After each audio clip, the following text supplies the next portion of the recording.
The first one came to my shop on a Tuesday.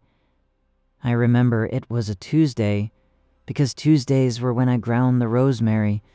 I had a rhythm.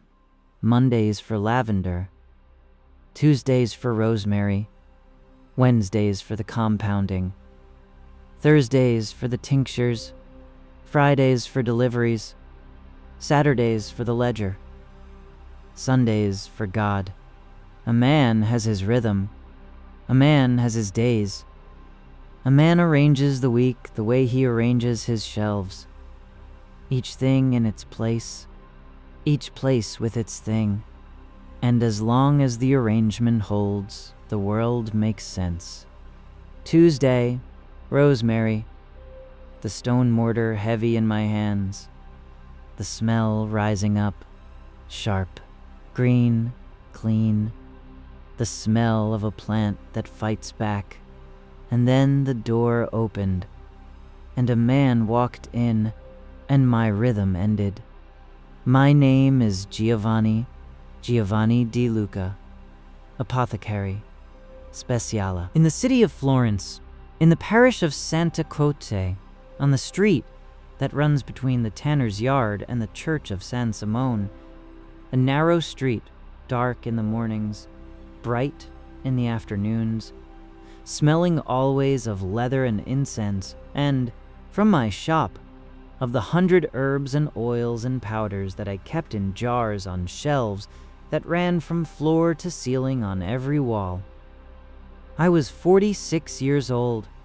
I had been an apothecary for 23 of those years, since I finished my apprenticeship under Master Baldo, who had taught me the trade the way a priest teaches scripture, with patience, with repetition, with the absolute certainty that the knowledge was sacred and the student was not worthy of it, but would receive it anyway, because that is how knowledge survives. I knew every herb in Tuscany.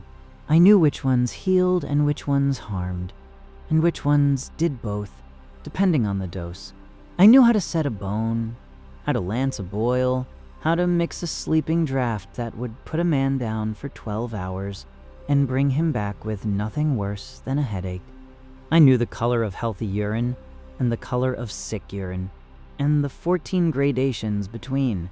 I knew what a pulse should feel like under the fingers, the healthy pulse that rolls like a small wave, steady, confident. And I knew what a dying pulse feels like. I thought I knew sickness. I did not know this. Nothing in Master Baldo's teaching. Nothing in the books of Galen, or Hippocrates or Avicenna. Nothing in 23 years of grinding rosemary and compounding tinctures and reading urine in the morning light. Nothing had prepared me for this. The man who came into my shop that Tuesday, I did not know him well. A dyer. From the wool quarter. He had come to me before. Once for a cough, once for a burn on his hand from the dye vat. Ordinary ailments. The kind a man brings to an apothecary the way he brings a shoe to a cobbler. Fix this. Make it work again. He stood in the doorway and he said, "My wife is ill." What kind of ill? She has a swelling under her arm and a fever, and she cannot eat. How long? Since yesterday. I reached for my bag. The leather bag I carried on calls, the bag that held my instruments, my bottles, my herbs, my hope. Take me to her, I said. I will not describe what I found. Not yet, not all at once, because the sickness did not come to me all at once. It came in pieces, in glimpses, one patient at a time, one swelling at a time, one death at a time, and then all the deaths at once. But first, one. The dyer's wife was lying on a bed in the back room of their house. The room was small, low ceiling, one window, shuttered. The air was stale and hot, and smelled of sweat and something else. Something I did not recognize. A sweetness. Not the sweetness of flowers, not the sweetness of fruit. A different sweetness? Heavier, darker. The sweetness of something turning. The way meat turns. The way wine turns. The sweetness of a body that is beginning to argue with itself. She was 30, perhaps, thin. Her face was flushed. Her eyes were bright, too bright. The brightness that comes with fever. The brightness that is not health, but its opposite. The brightness of a lamp that is burning its last oil. I examined her. The swelling was in her armpit. Left side, the size of an egg. Hard, hot to the touch. Dark at the center, as though something under the skin had ruptured and the blood was pooling, pressing outward. I had seen swellings before. Abscesses, boils, infected wounds. This was not those things. This was something else. The skin around the swelling was discolored, not red, the way inflammation is red, dark, a bruised, purplish dark that spread outward from the swelling, like a stain on cloth, like a shadow growing. I touched it. She cried out. I pulled my hand back, and I stood there, in that small, hot, dark room, with the smell of the sweetness around me, and I did not know what I was looking at. That is the most frightening sentence an apothecary can think. I do not know what this is. I gave her what I had. Rosemary, water for the fever. A poultice of bread and egg white for the swelling. A tincture of poppy for the pain. The old remedies. The remedies that had always worked. The remedies I had been taught. The remedies that Galen had described. The remedies that stretched back through centuries of careful, accumulated knowledge. I gave her the remedies. The remedies did not work. She was dead by Thursday. By the following Tuesday, her husband was dead too, and their neighbor, and the neighbor's son, and the woman who washed their clothes, and the priest who had given her last rites. I need to stop here. I need to breathe. Because this is the part of the story where the counting begins. And the counting is the thing that breaks you. Not the individual death. Not the single swelling. Not the one cry of pain from the one woman in the one room. The counting. The numbers. The day it was 1, and then 3, and then 10, and then 50, and then a number so large that counting became a kind of madness, a tic, a compulsion that you could not stop, because if you stopped counting, you would have to start feeling, and feeling was worse. Counting was armor. Feeling was the sword. I should tell you about Florence. The Florence before the plague. The Florence that was still itself.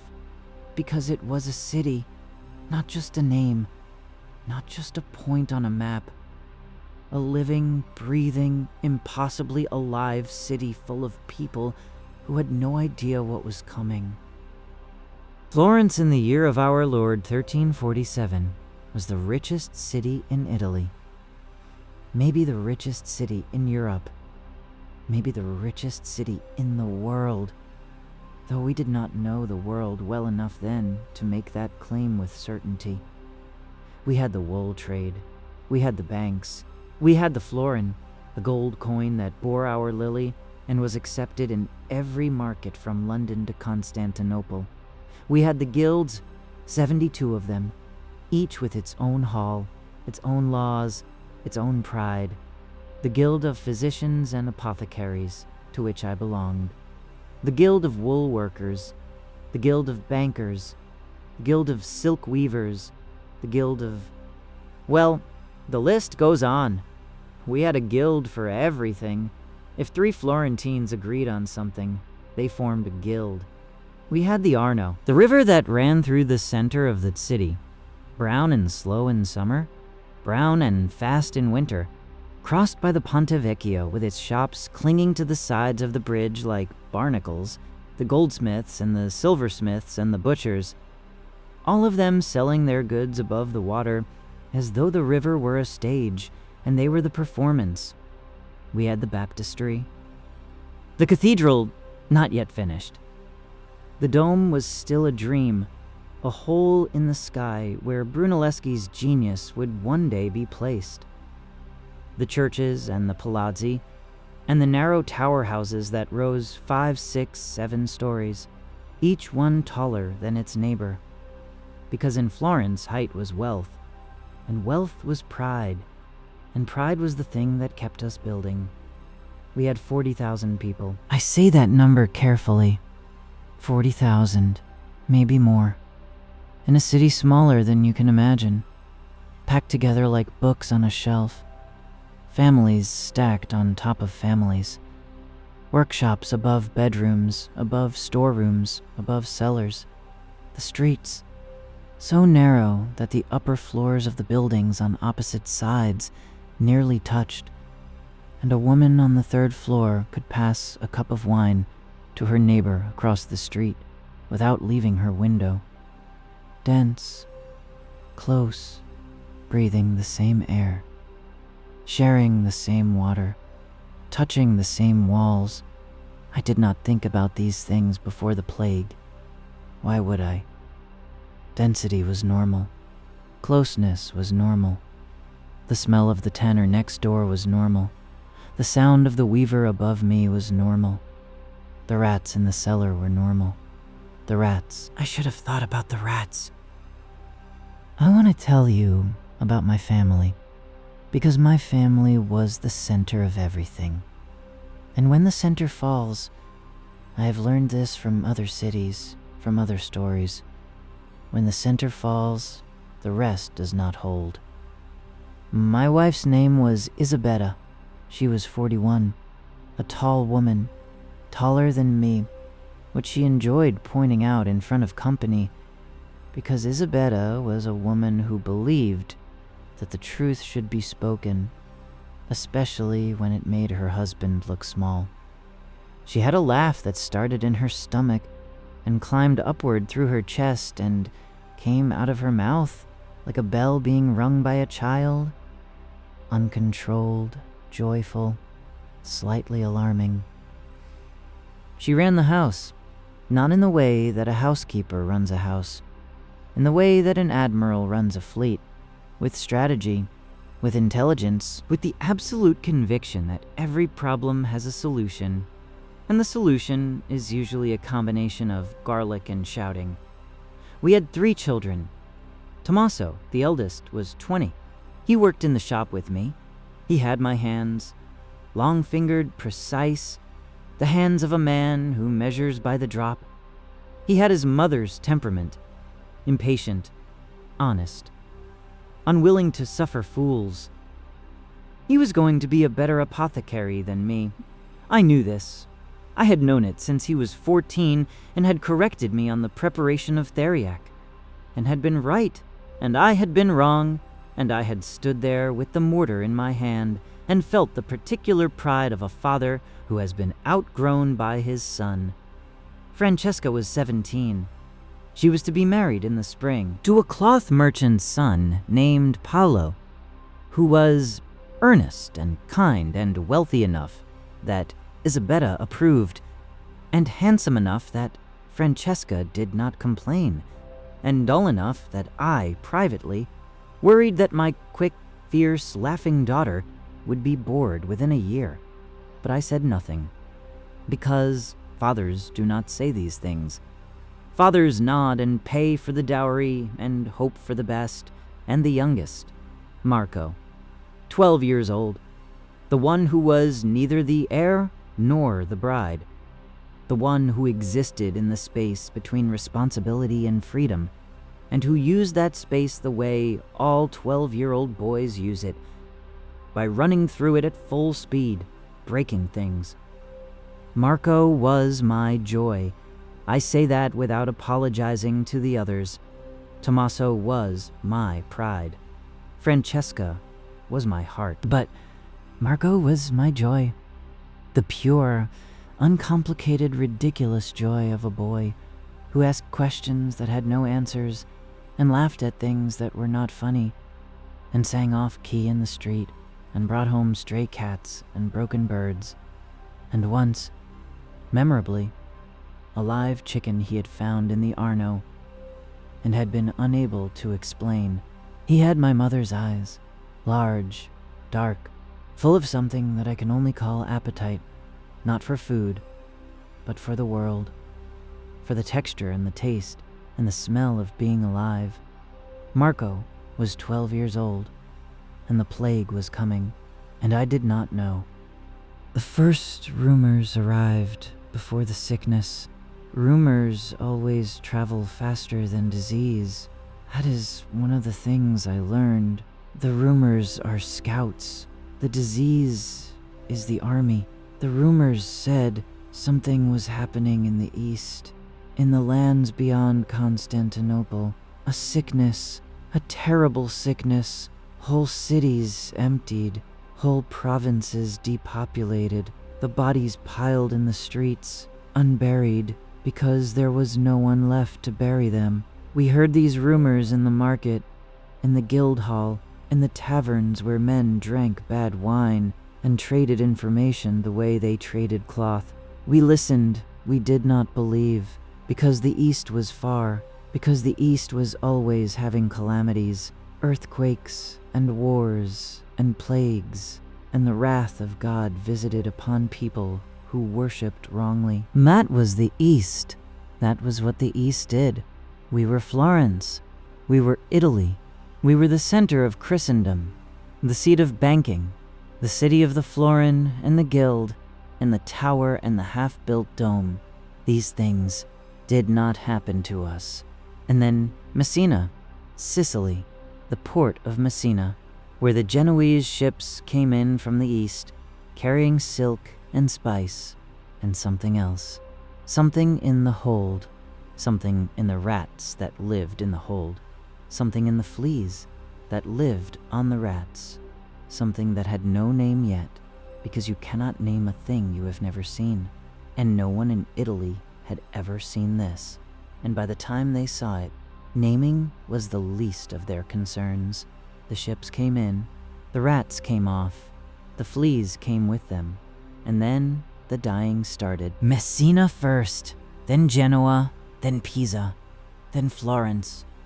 It came to Florence in the spring, the cruelest season, the season of beginnings, the season when the almond trees were blooming along the Arno, and the hills above the city were green with new wheat, and the air smelled of rain and earth, and the particular Tuscan light, golden, warm, forgiving, lay across the rooftops like a blessing. It came in the spring, as though the disease wanted to teach us something about irony. The man who came into my shop that Tuesday was the beginning, but I did not know it was the beginning. I thought it was one man, one wife, one swelling, one death. I did not understand that the one was connected to the 10, was connected to the 100, was connected to the 1,000, was connected to the number that I still cannot say without my hands beginning to shake. The swellings appeared everywhere, not just in the armpits, in the groin, behind the ears, on the neck, wherever the body keeps its secrets, wherever the blood gathers and the lymph pools and the body does its quiet, invisible work of keeping itself alive, the swellings appeared. They called them baboni, the buboes, hard lumps, some the size of an egg, some the size of an apple, dark, hot, filled with something that smelled like the sweetness I had smelled in the dyer's house, the sweetness of turning, of rotting, of a body, arguing with itself and losing. And when the buboes came, the stains followed. Dark patches on the skin. Bruises that were not bruises spreading across the chest and the arms and the legs, as though the blood itself were dying under the skin, as though the body were turning into a map of its own destruction. And the fever, always the fever, the burning, relentless, unquenchable fever that ate the strength and the water and the will, and left the patient lying on their bed like a rag left in the sun. 3 days, that was all it took, from the first swelling to the last breath. 3 days, sometimes 4, sometimes 2. 3 days to unmake a life. I worked. I want you to know that. I want you to understand that I did not run. Not at first. Not for weeks. I worked. I went to the houses. I examined the patients. I lanced the buboes. A terrible procedure. The pus and the blood and the smell and the patients screaming and the family standing in the doorway with their hands over their mouths. I gave them everything I had. Rosemary, lavender, theriac, Armenian clay, vinegar, rose water, the blood of a pigeon pressed against the buboes, which was something Master Baldo had sworn by, and which did nothing.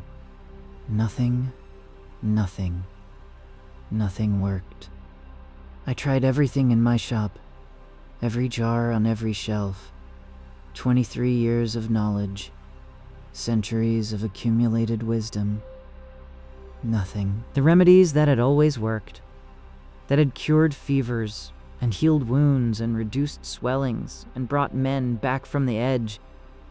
The remedies stood on my shelves in their jars, useless, decorative, as relevant as paintings on a wall. I was an apothecary who could not heal. I was a man whose entire life, whose entire identity, whose entire reason for existing in the world had been the ability to stand between sickness and health and push the sickness back. And the sickness walked through me like I was not there. The city began to die, not all at once, not in a single wave, in layers, in stages, like a building collapsing floor by floor. First, the poor, the ones in the cramped houses near the tanneries and the dye works, the ones who lived 6 to a room and shared their water and their air and their rats. Then the middle, the merchants, the craftsmen, the guild members, the men who thought their walls were thick enough and their streets were clean enough and their prayers were loud enough. Then the rich, the ones who fled to the countryside at the first sign, who packed their carts and their servants and their gold and rode out through the gates into the green Tuscan hills, where the air was clean and the plague could not follow. Except the plague followed. The plague always followed, because the plague was not in the air. It was not in the smell. It was not in the sin or the stars or the alignment of Jupiter and Saturn, which the physicians at the University of Paris had declared to be the cause, because they needed a cause, because men of learning cannot say, "I do not know," without the ground shaking beneath them. The plague was in the blood, in the body, in the small, invisible, unknowable things that lived in the fleas, that lived on the rats, that lived in the walls of every house, rich or poor, city or country. But we did not know that. We did not know anything. We knew only that people were dying, and that the dying was accelerating, and that the remedies were useless, and that God, if he was watching, had decided not to intervene. Tommaso fell ill on a Thursday, the day for tinctures. I found him in the morning, in the back room of the shop, sitting on the floor with his back against the shelf. His face was pale. His forehead was wet. His eyes, his precise, impatient Isabetta eyes, were glassy. "Father," he said, I think he did not finish. He did not need to.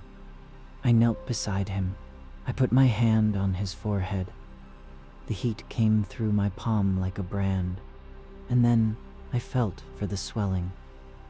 It was there, under his left arm, the size of a walnut, already warm, already dark at the center. I closed my eyes.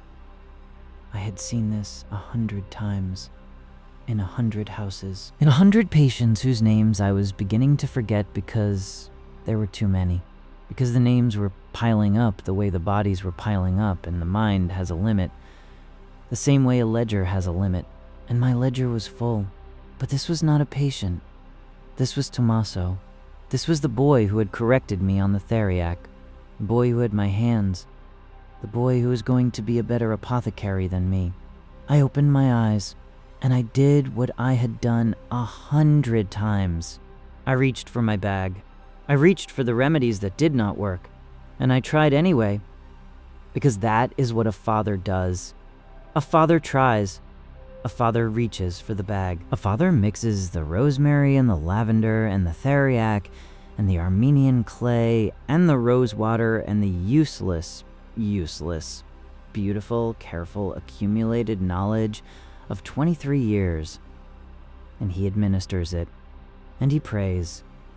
And the remedy does not work, and the prayer does not work, and the boy dies. Tommaso died on a Saturday, the day for the ledger. I recorded his death in the same ledger where I recorded my purchases and my sales and my debts and my credits. I wrote his name. I wrote the date. I wrote died of the pestilence. I wrote it in the same hand I used for everything else. The steady, careful apothecary's hand that does not shake, that measures by the drop, that writes in straight lines because straight lines are the sign of a disciplined mind. My hand shook. The line was not straight. I closed the ledger. I put it on the shelf, and I went upstairs to tell Isabetta. Isabetta did not scream. She did not weep. She did not fall to the floor or tear her hair or beat her chest. She sat very still. She sat on the edge of the bed with her hands in her lap, and she looked at the wall across from her, and she was quiet. The quiet of a woman who is deciding whether to go on living. I have seen many kinds of quiet in my life. The quiet of a sleeping child. The quiet of a church at noon. The quiet of an empty shop on a Sunday. This was a different quiet. This was the quiet of a person standing at the edge of a cliff and looking down and calculating the distance. I sat beside her. I took her hand. Her hand was cold. Her hand was always warm. Isabetta was a warm woman, a woman whose body ran hot, who kicked off the blankets in winter and opened the windows in November and stood in the rain because she liked the feel of it, and her hand was cold. "We still have Francesca," I said, "and Marco." She looked at me. "For how long?" she said. I did not answer, because I did not know. Because I do not know was the only honest sentence left in my mouth, and it was the one sentence that could not help her. The streets emptied. Not slowly, not gradually. The way a basin empties when you pull the plug. A sudden draining. One day, the streets were full. Full of merchants and beggars and priests and children and the noise and the smell and the life of a city. And the next day they were empty. Not everyone was dead. Not yet. But the living had closed their doors, shuttered their windows, pulled inside, hidden, the way an animal hides when it smells a predator, pressed against the wall, breathing shallow, making itself small. The city was hiding from itself because the enemy was not outside the walls. The enemy was not an army. The enemy was the neighbor, the customer, the friend, the wife, the child. The enemy was anyone who coughed, anyone who sweated, anyone who had a swelling or a stain or a fever or a look in their eyes that said, "It is in me, it is already in me." The plague turned us against each other. That is the thing I cannot forgive it for. Not the killing. The killing was mindless, impersonal, the work of a thing that did not know our names or care. But the turning, the way it made us afraid of each other, the way it made a mother afraid to hold her child, the way it made a husband afraid to kiss his wife, the way it made a friend cross the street to avoid a friend. The plague did not just kill bodies, it killed trust. And a city without trust is not a city. It is a collection of locked doors. The corpse carts came at night. That was the arrangement. The dead were collected at night because the living did not want to see, because seeing the dead in daylight, on the carts, piled like cordwood, the arms and the legs tangled together, the faces turned up to the sky in the permanent surprise of those who did not expect to die today, seeing that in daylight was more than the living could bear. So the carts came at night. I heard them from my bed, the creak of the wheels, the slow clop of the horse, the bell, a small bell, tied to the bridle, so that people would know to stay inside, to close the shutters, to not look, and the voice of the driver, calling, "Bring out your dead, bring out your dead," the same words, every night, the same flat, exhausted, mechanical voice. A voice that had been human once and was now just a function, a tool, a sound that opened doors and received bodies and moved on. I lay in my bed, and I listened to the bell and the wheels and the voice, and I counted the stops.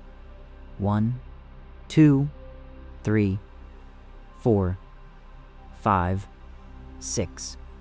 On our street alone, 6 stops, 6 doors opening, 6 bundles being handed out, bundles wrapped in cloth or in curtains or in nothing, just the body itself, carried by whoever was left to carry it, a husband, a wife, a child, too young to understand what was in their arms, but old enough to understand the weight. 6 stops. On a street that had maybe 20 houses, every night. The gravediggers could not keep up. That is a sentence I never imagined writing. A sentence that belongs in a nightmare, not in a ledger, not in the careful records of a man who measures by the drop.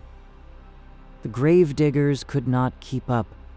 The cemeteries filled, the churches filled, the crypts filled, the ground itself filled, saturated, sodden, unable to receive any more of the dead that the city was pressing into it. They dug trenches, long, shallow trenches, in the fields outside the walls, and they laid the bodies in rows, layer upon layer, bodies and dirt, and bodies and dirt, like the layers of a wall, like the layers of the earth itself. I saw the trenches once, from the road. I was going to collect herbs from a garden outside the Porta San Frediano, because the herb gardens inside the city were dying from neglect. The gardeners were dead or fled, and I needed rosemary. I always needed rosemary, because rosemary was the one thing I still believed in. I saw the trenches. I will not describe them. I will say only this. The birds were there. The crows, dozens of them, sitting on the edges of the trenches like mourners at a funeral, patient, watchful, waiting for the gravediggers to leave. The crows were the only creatures in Florence that were not afraid. The crows were thriving. Men and women began to act as though the world had already ended. That is the other thing the plague did. Not just the killing, not just the fear, the permission. The plague gave people permission to stop. Stop obeying the law. Stop honoring the customs. Stop fearing God. If God was going to kill you regardless, if virtue and sin were going to die in the same bed, on the same day, of the same buboes, then what was the point of virtue? Men drank, men stole, men broke into the houses of the dead and took what they found. The gold, the silver, the cloth, the wine, because the dead did not need it, and the living might not have tomorrow to spend it. So spend it now, drink it now, take it now. Women went with men they did not know, because the men they did know were dead. And because the body, the poor, terrified, plague-shadowed body, craved the touch of another body the way a drowning man craves air, not from lust, from loneliness, from the desperate animal need to feel something warm that was not a fever. The church is emptied, not because people had stopped believing, because the priests were dead, because the holy water was suspect, because the communion cup was a vessel that passed from mouth to mouth, and every mouth was a door the plague could enter. The churches emptied, and the taverns filled, and the city that had been the most orderly, the most guild-governed, the most regulated city in Italy became, in the space of a season, a place without rules. Not because the rules were wrong, because the rules assumed a future, and the plague had taken the future away. There were processions in the early weeks, before the dying got too fast for processions. The flagellants came, men in rough robes walking through the streets in lines, whipping themselves with knotted ropes. The blood ran down their backs and dripped onto the cobblestones, and they chanted as they walked, chanted that the plague was God's punishment, that the sin of man had brought this pestilence, that only blood could wash away the blood, that only pain could answer the pain. I watched them from my doorway. I thought, you are bleeding in the street and calling it prayer. You are tearing your own skin and calling it medicine. You are doing to yourselves what the plague is doing to the city and calling it devotion. I did not understand it. And then, one night, lying in my bed, listening to the corpse cart, I understood. They were not trying to cure the plague. They were trying to match it. They were trying to say, we can suffer too. We can bleed too. We can make ourselves as wretched as the dying, and in the matching, in the leveling, in the shared wretchedness, perhaps the distance between the living and the dead will close, and perhaps the dead will forgive us for being alive. I understood that. I did not join them, but I understood. I walked through the city every day, not because I had patience. The patients were past me now, past rosemary and lavender and the careful knowledge of an apothecary. The patients were dying in their beds and in the streets and in the churches and in the arms of anyone who would hold them. And I could not help them, and they knew I could not help them, and we had reached the part of the story where the healer is just another witness. But I walked, because walking was the only thing left that felt like doing something. Because sitting in the shop, with the jars on the shelves, with the useless remedies in the useless bottles, was a kind of death in itself. So I walked, through the empty streets, past the closed shutters, past the doors with the crosses on them, the marks the authorities painted on the houses of the sick, white crosses, the color of bones, past the sounds, because the city was not silent. That is the mistake people make. They think a plague city is silent. It is not. A plague city has its own sounds. The moaning from behind closed doors. Low, continuous. The sound of pain that has been going on so long, it has become a kind of music. The bells, still ringing. Not for services. There were no services. For the dead. Each bell stroke was a death, and the bells rang constantly, from every church, overlapping, a great, tangled, ceaseless tolling that filled the air the way the smell of the dead filled the streets. The dogs, howling. The dogs of Florence howled at night, every night, as though they were mourning the masters who would never come home, as though the dogs were the last congregation, and the howling was the last hymn. And underneath it all, underneath the moaning and the bells and the dogs, the quiet of a city that has stopped being a city, the quiet that is louder than any noise. I saw things on those walks that I have never spoken of. I will speak of one. I was passing the Piazza della Signoria, the great square, the heart of the city's government, the place where the priori met and the decrees were read and the justice was done. The square was empty. No, not empty. One person, a woman, sitting on the steps of the loggia, her back against a column, a child in her lap. The child was not alive. The woman knew the child was not alive. She was rocking the child anyway, back and forth, back and forth. The slow, rhythmic, ancient rocking of a mother whose body has not yet received the message that her arms have delivered. She was singing a lullaby in the middle of the Piazza della Signoria, in the middle of the plague, in the empty heart of the empty city.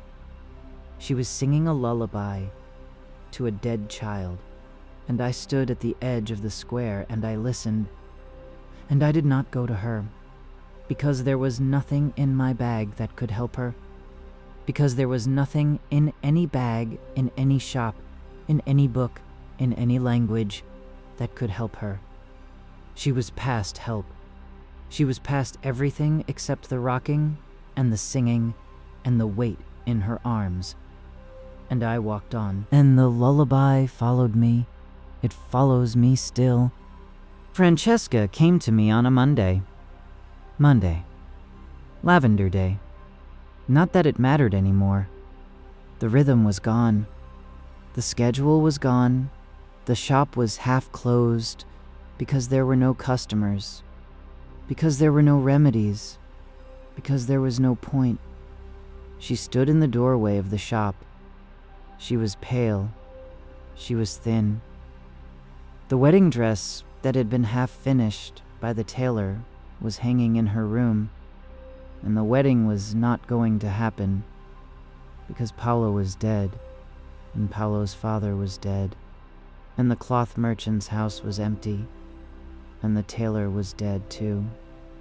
She said, "Father, Marco is hot."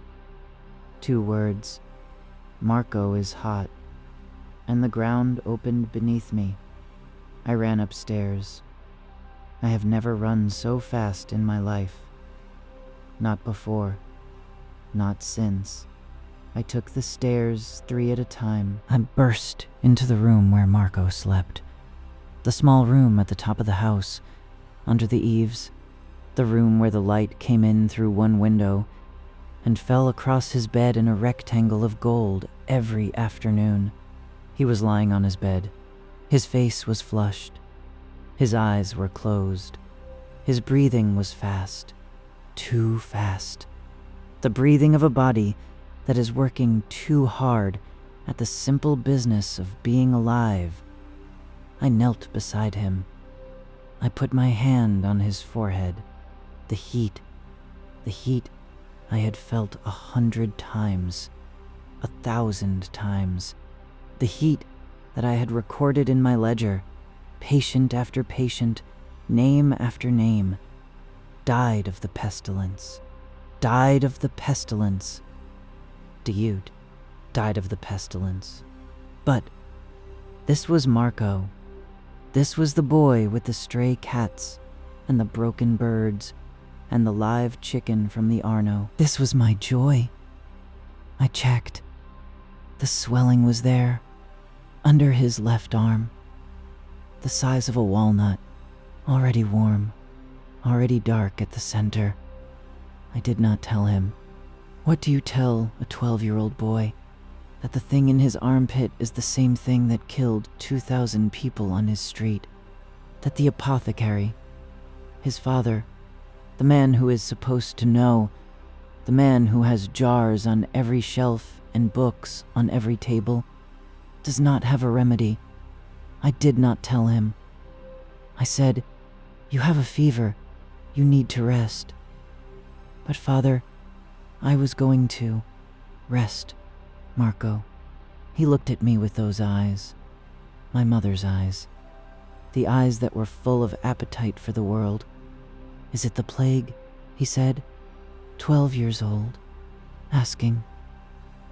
The way Livia had asked in the dark in Pompeii, the way Rivka had asked on Masada, the way every child in every dying world asks the question that the adults cannot answer. "You have a fever," I said again. "Rest." He knew I was lying. I could see it in his face, the face that had not yet learned to hide what it knew, the face that still showed everything. He knew, and he lay back on the pillow, and he said, "Will you stay?" "Yes, the whole time. The whole time. Promise." I promise. I did not reach for my bag. I sat with him for 3 days. 3 days. The number. The plague's number. The countdown that started with the first swelling and ended with the last breath. 3 days. I held his hand. I bathed his forehead with cloths soaked in rose water, not because the rose water would help, but because the touching would help. Because a boy who is dying needs to feel a hand on his face, needs to know that the hand is steady, needs to believe that the hand will not leave. I told him stories. I told him about Master Baldo, who had once mixed up the purgative and the sleeping draught and given a constipated nobleman the wrong remedy. And the nobleman had fallen asleep in the privy and had to be carried out by his servants. Marco laughed, a small, thin, exhausted laugh. The laugh of a boy whose body is shutting down, but whose sense of humor has not yet received the notice. I told him about the time I had accidentally set fire to a batch of theriac, and the whole shop had smelled of burnt honey for a week, and Isabetta had refused to enter until I promised to replace the curtains. I told him about the chicken. "Marco," I said, "tell me about the chicken." He smiled, the gap-toothed smile he had inherited from his mother, though his teeth were all present, and the gap was just the way his lips moved. "I found it in the river," he said. "It was swimming. Chickens do not swim. This one was swimming. It was drowning. It was swimming badly. But it was swimming. And I thought, if a chicken can swim in the Arno, then anything is possible." He closed his eyes. "Anything is possible," he said again, more quietly, as though he were trying to convince himself, and I held his hand tighter, and the second day became the third day, and the third day became the last. He died at dawn. The light was coming through the window. The rectangle of gold that fell across his bed every afternoon had not arrived yet. It was too early, the sun was too low. But the light was there, thin and pale. The light of a day that was starting whether we wanted it to or not. His breathing changed. The rapid, shallow breathing of the fever became something else. Something slower. Something with spaces in it. Long spaces. Spaces that I counted the way I counted the stops of the corpse cart. 1, 2, 3, and then a space that did not end. I sat there. I held his hand. His hand was still warm. That is the cruelty of it. The hand stays warm after the breathing stops. The hand holds the heat the way a cup holds the heat of the tea that has been poured into it and drunk. The warmth lingers. The warmth does not know. I held his warm hand, and I said his name, Marco, once, quietly, into the thin dawn light, and the light took it and gave me nothing back. The way the warm air had taken Rose's name on Pudding Lane, the way the ash had taken the names in Pompeii, the way every element, air, fire, earth, water, takes the names we give it and carries them away and does not bring them back. Marco died on a Wednesday, compounding day. I recorded it in the ledger. The line was not straight. Isabetta, I do not know how to write this part. I have been sitting with the pen in my hand for a long time. The ink is drying on the nib. The candle is getting low. How do you write the death of the person who made the house a house, who made the bed a bed, and the kitchen a kitchen, and a life a life? You do not write it. You survive it. And surviving it is its own kind of writing. A writing on the body, on the inside of the chest, on the walls of the heart that will never be the same shape again, because a piece of them has been removed and nothing will fill the space. Isabetta died the following week. She had been caring for Marco, bathing him, holding him, breathing the air he breathed, touching the skin he wore. The swelling appeared on a Friday. She found it herself. She did not call me. She did not need me to tell her what it was. She had watched 2 of her children die of it. She knew the shape of it, the way she knew the shape of her own hand. She came into the shop. She stood in the doorway. She said, "It is my turn, Giovanni." 3 words. Calm. Matter of fact. The voice of a woman who has been expecting a guest, and the guest has finally arrived, and she is ready. Her house is in order. Her accounts are settled. I stood up from the mortar.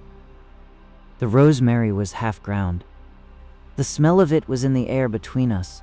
Sharp, green, clean. The smell of the thing that fights back. I walked to her. I put my hands on her face. I held her face the way I had held Marco's hand, the way I had held Tommaso's pulse, with the care of a man who measures by the drop. "How long?"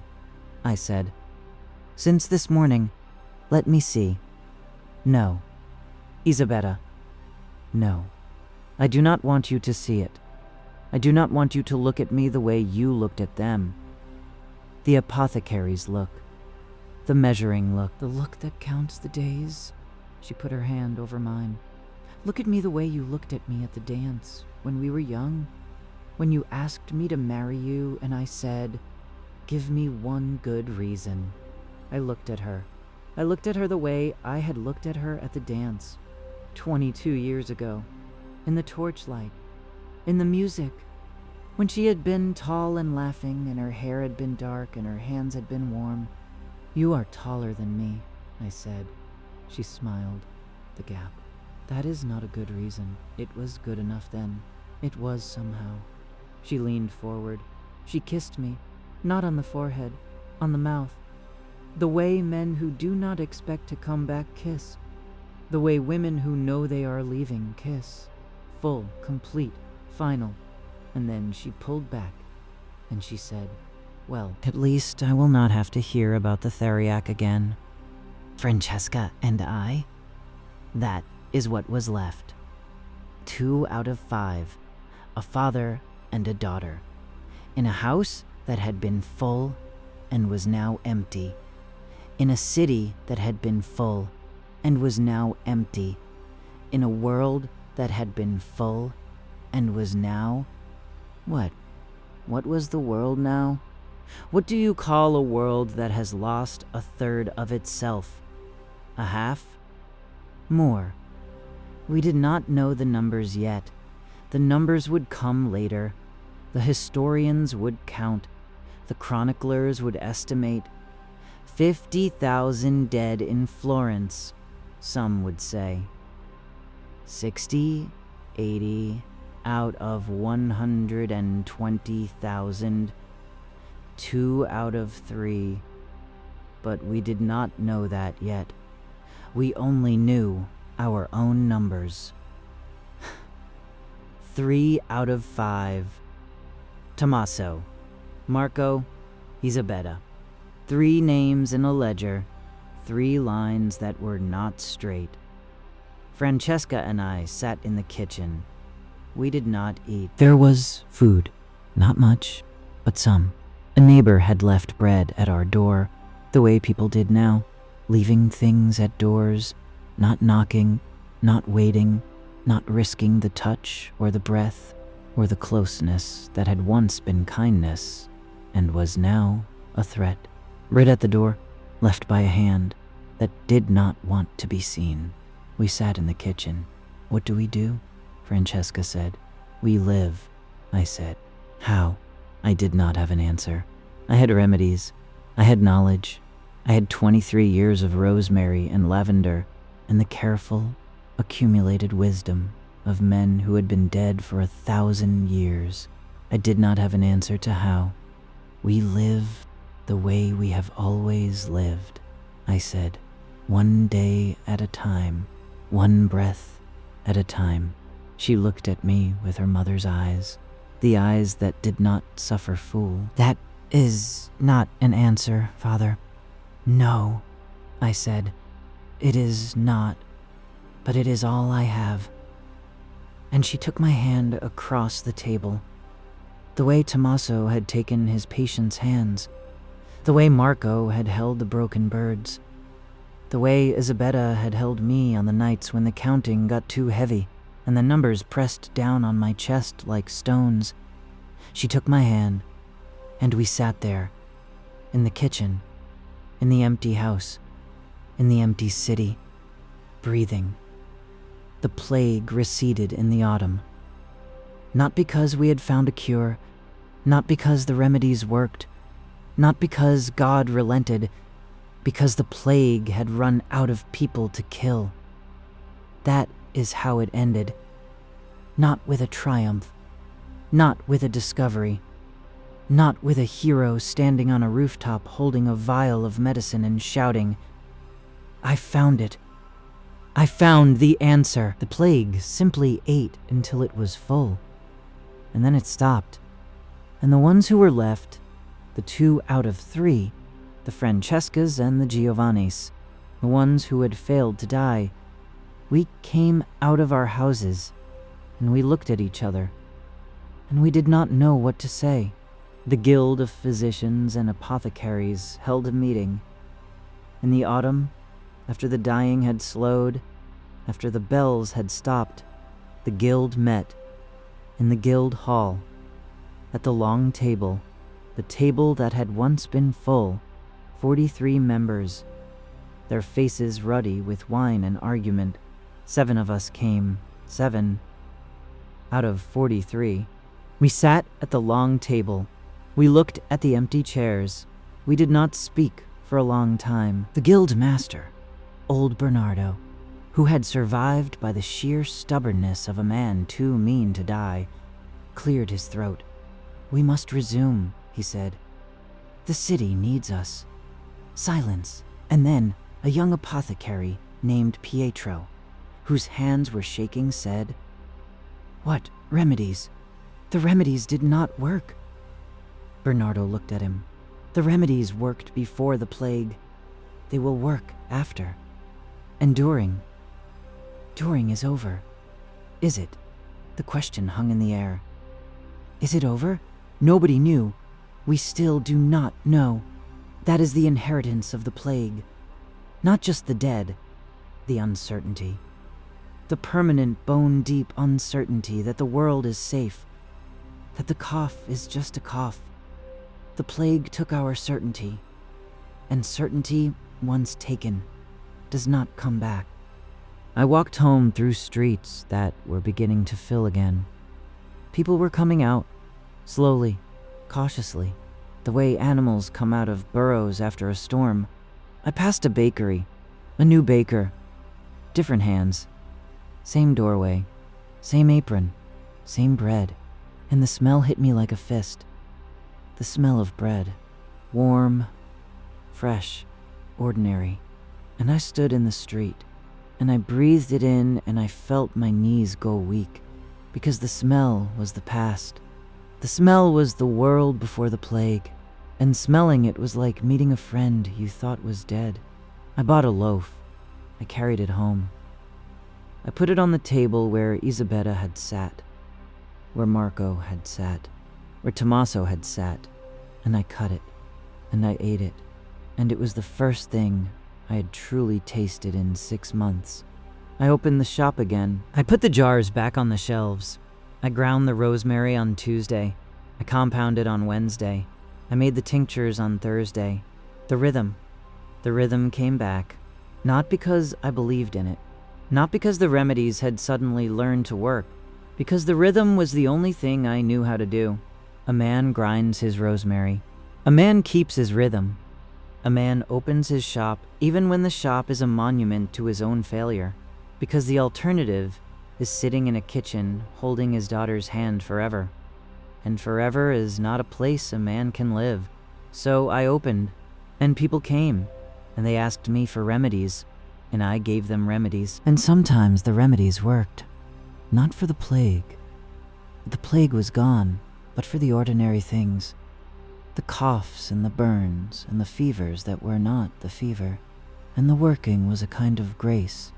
A small, insufficient, imperfect grace. But grace. Francesca married, not Paolo. Paolo was dead. She married a man named Antonio, a carpenter, a quiet man who built chairs and tables, and who understood that my daughter came with a sorrow attached, and who married the sorrow, along with the woman, and who never once asked her to put it down.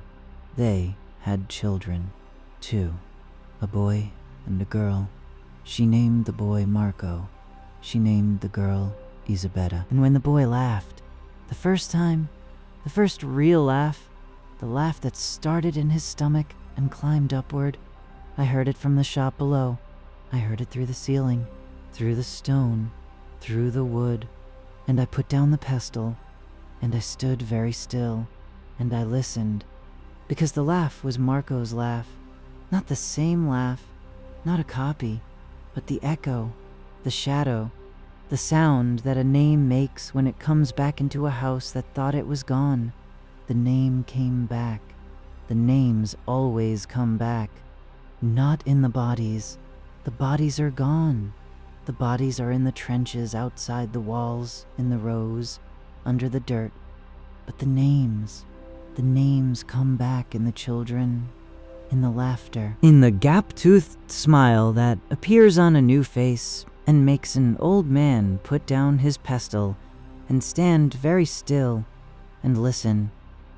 The names come back, and the house is full again, not the way it was, never the way it was, but full.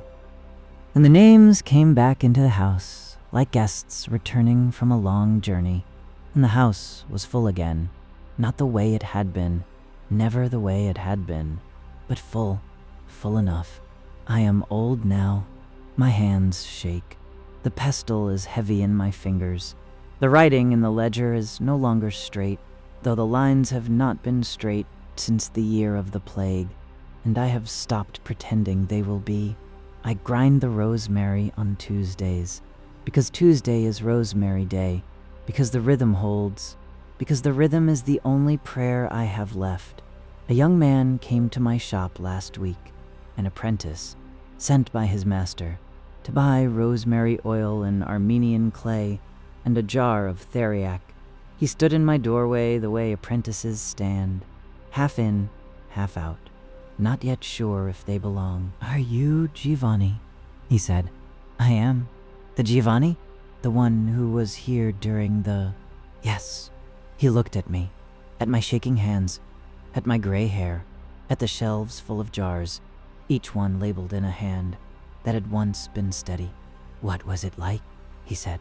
The question they all ask, the question that the young ask the old, because the young think the answer is a thing you can put in a jar and carry home.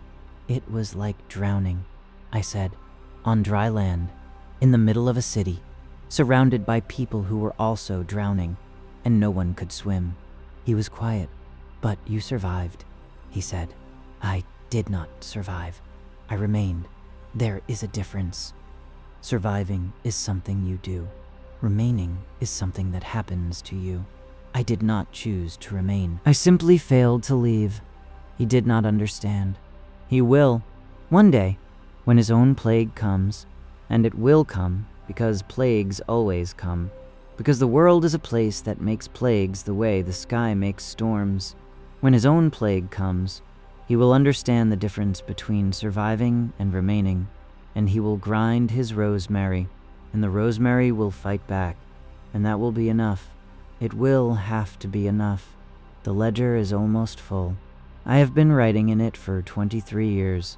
The first entry is a purchase of lavender from a merchant in Siena.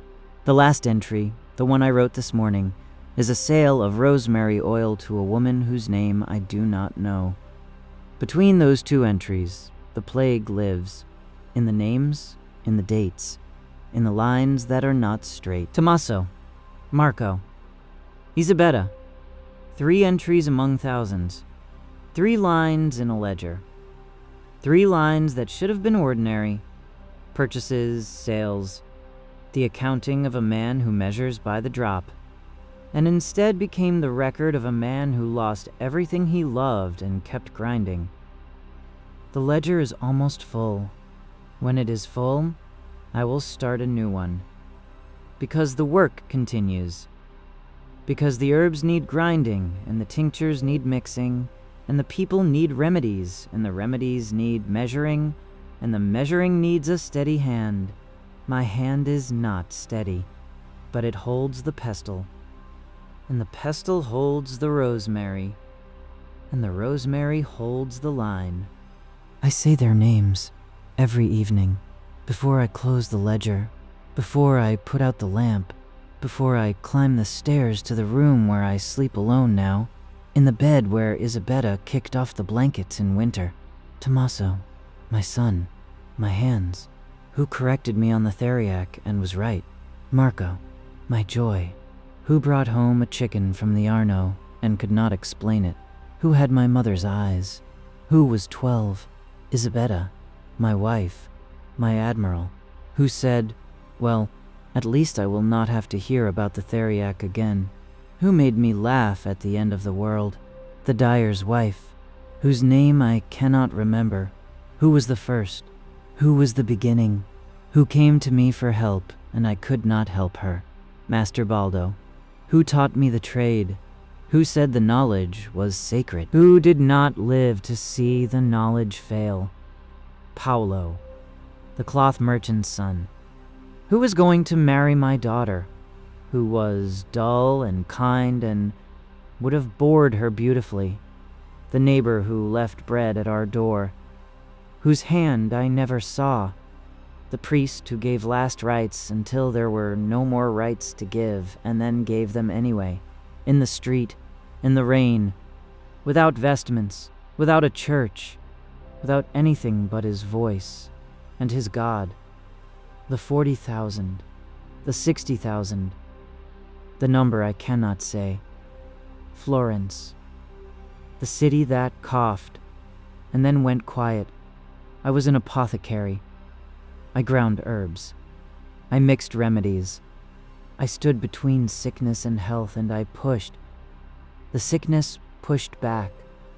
The sickness won.